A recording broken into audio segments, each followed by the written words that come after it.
बिहार के बारे में मेरी समझ कच्ची हो सकती है, आप कमेंट में आके मुझे समझा सकते हैं, लेकिन वीडियो देखने वालों से मैं जानना चाहता हूं, चक्रवर्ती सम्राट अशोक जिनका शासन अफगानिस्तान तक रहा था, चंद्रगुप्त, समुद्रगुप्त, बिंदुसार जैसे बिहार के शासक रहे हैं। बिहार वो ऐतिहासिक भूमि है जिसका पुराना नाम मगध है, जिसकी राजधानी पाटलिपुत्र हुआ करती थी। बिहार से अनेकों नदियां होकर गुजरती हैं, जिनमें से एक गंगा है। बिहार में नालंदा विश्वविद्यालय हुआ करता था, जिसमें चीन, यूनान, मंगोल, ना जाने कहां कहां से लोग शिक्षा ग्रहण करने के लिए आते थे, जिसे अलाउद्दीन खिलजी जैसे क्रूर शासक ने जलवा दिया था, जिसकी मात्र लाइब्रेरी की आग 3 महीने तक धधकती रही थी और 6 महीने तक तो उसकी आग ठंडी तक नहीं पड़ी थी। इतनी सारी पुस्तकों की धरोहर थी हमारे पास। लेकिन आज जब उस बिहार की चर्चा होती है तो शिक्षा में सबसे पीछे, स्वास्थ्य में सबसे पीछे, गरीबी में सबसे आगे। अब कुछ लोग यहां पर आके बोलेंगे कि यार क्या बात कर रहे हैं, पूरे भारत में अधिकतर जो IAS IPS जो लोग दिखेंगे वो बिहार के दिखेंगे। भाई मैं जानता हूं ये चीज, मैं इस चीज से अनजान नहीं हूं,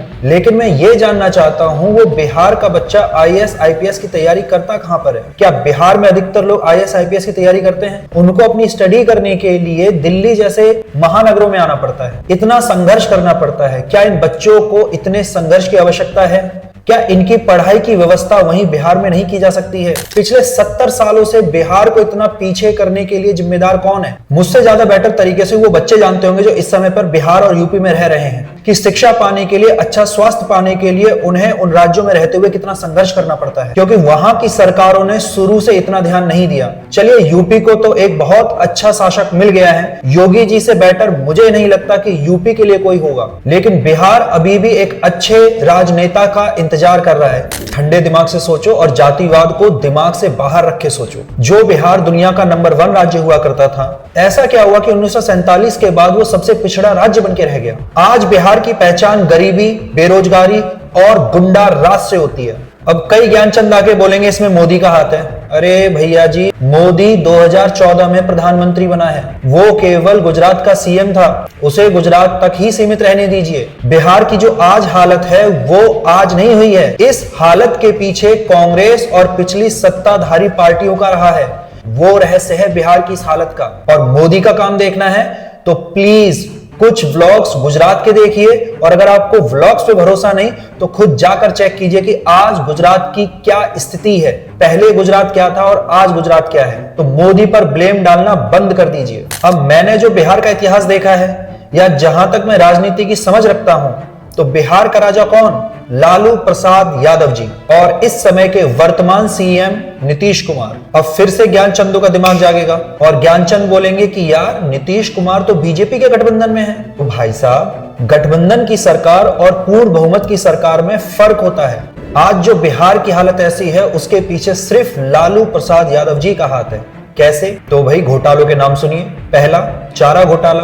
लालू जी ने किसानों के लिए स्कीम चलाई थी कि भाई दूध का उत्पादन बढ़ाना है तो किसानों को दिया जाएगा चारे के लिए पैसा। सरकारी खाते से पैसा तो निकल गया, लेकिन किसानों तक वो पैसा नहीं पहुंचा। कहां गया? दूसरा, जमीन घोटाला।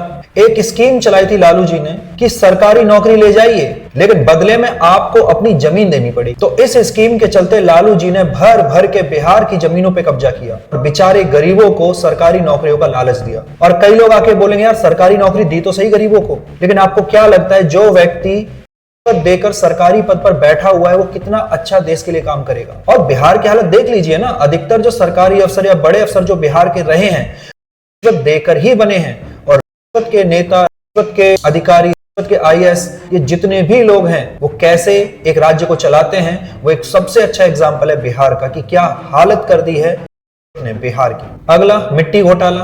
तो भाई लालू प्रसाद यादव जी ने स्कीम चलाई थी कि भाई जहां कहीं भी नीचे एरिया है उसमें मिट्टी भरा जाएगा और उसको ऊंचा किया जाएगा। सरकारी खाते से निकले तो सही पैसे, वो पैसा कहां गया? घोटाला। कई लोगों को शायद पता होगा, अगर नहीं पता है तो मैं बता देता हूं कि लालू प्रसाद यादव जी कांग्रेस के टाइम पर रेल मंत्री भी रहे हैं, और रेल मंत्री पद पर बैठे हुए तो भाई साहब आप पूछिए मत कितने घोटाले हुए हैं। अगर मैं घोटालों की पूरी लिस्ट बनाने बैठा तो ये वीडियो काफी लंबी हो जाएगी। अब कई लोग बोलेंगे कि भाई साहब हर पार्टी घोटाला करती है, कोई पार्टी दूध की धुली हुई नहीं है। ठीक है, आप सही हो सकते हैं, लेकिन कब तक आप इसके बहाने बैठे रहोगे और कभी भी अच्छे नेता को चुनने की कोशिश ही नहीं करोगे कि सारे नेता ही खराब होते हैं? ऐसे तो बिहार की हालत कभी सुधरेगी ही नहीं। आपकी तो चलिए जैसे तैसे गुजर गई, आपकी आने वाली पीढ़ियां क्या देखेंगी? भाई साहब, मुझे यह समझ नहीं आ रहा है कि आखिर बिहार पीछे क्यों है। बिहार के पास किस चीज की कमी है? क्या बिहार में पानी नहीं है? नदियां भरी पड़ी हैं, उपजाऊ जमीन है। आपको एक बात बताऊं, बासमती चावल केवल गंगा नदी के किनारे होता है। देखिए, मैं ये समझाना चाहता हूं कि बिहार के पास रिसोर्सेज की कोई कमी नहीं है। भारत के अनेक अन्य राज्य ऐसे हैं जहां पर पानी की कमी है या फिर रिसोर्सेज की कमी है, लेकिन फिर भी वो बिहार से कहीं ज्यादा आगे हैं। मेरी बातों को थोड़ा ठंडे दिमाग से सोचिए। आखिर बिहार पीछे क्यों है? कौन है इसके पीछे? बिहार में अभी चुनाव है, चुनाव के चलते मैंने ये वीडियो बनाई है। अब जिन लोगों ने मेरी वीडियो यहां तक देखी है, कुछ तो यार इनको सीखने को मिला होगा, और हो सकता है कि इनके मन में ये डाउट हो, तो फिर हम अभी इलेक्शन में किसको वोट डालें, ये हम डिसीजन कैसे लें कि आखिर हमारे लिए सही उम्मीदवार कौन सा है। हमें तो सारे ही चोर नजर आते हैं। तो मैं आपसे ये कहना चाहूंगा कि आप है ना, अपने दिमाग से जातिवाद को एक साइड कर दीजिए और फिर देखिए कि आपके राज्य, आपके देश, आपके बच्चों के भविष्य के लिए क्या सही है। आपको अपना अच्छा उम्मीदवार अपने आप मिल जाएगा, आपको कोई कंफ्यूजन नहीं होगा। देश का नागरिक होते हुए मैंने ये वीडियो बनाई है। मुझे लगा कि मुझे अगर किसी बात की थोड़ी सी अगर जानकारी है तो मैं वो सभी के साथ शेयर करूं।